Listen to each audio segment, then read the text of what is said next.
જ્યારે આપણે પ્રેમ અને સ્થાપત્યની વાત કરીએ છીએ ત્યારે સૌથી પહેલું નામ આગ્રાના તાજમહેલનું યાદ આવે છે.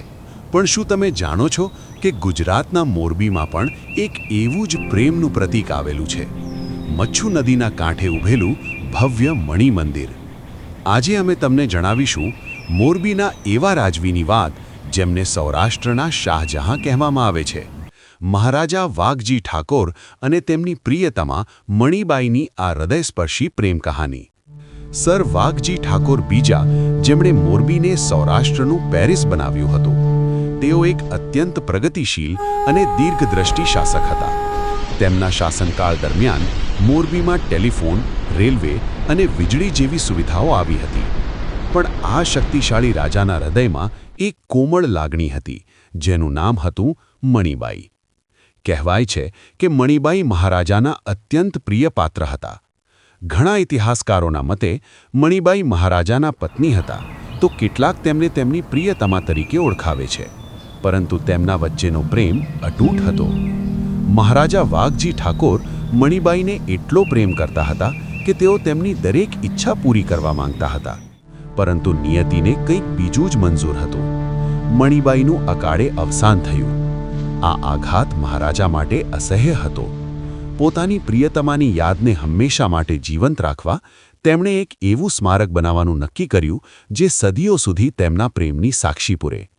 ઈસવીસન 1903માં મહારાજાએ મણિ મંદિરનું બાંધકામ શરૂ કરાવ્યું. આ માત્ર એક મંદિર નહોતું, પણ પ્રેમની એક કવિતા હતી જે પથ્થરોમાં કંડારાઈ હતી. તે સમયે અંદાજે 30 લાખ રૂપિયાના જંગી ખર્ચે આ ઇમારત તૈયાર થઈ હતી. જયપુરના ગુલાબી પથ્થરો, રાજપૂત અને મુગલ શૈલીનું અદ્ભુત મિશ્રણ અને 130 જેટલા ઓરડાઓ. આ મહેલની વચ્ચે લક્ષ્મીનારાયણ, રાધાકૃષ્ણ અને શિવજીના મંદિરો સ્થાપિત કરવામાં આવ્યા, જેથી પ્રેમની સાથે ભક્તિનો પણ સંગમ થાય.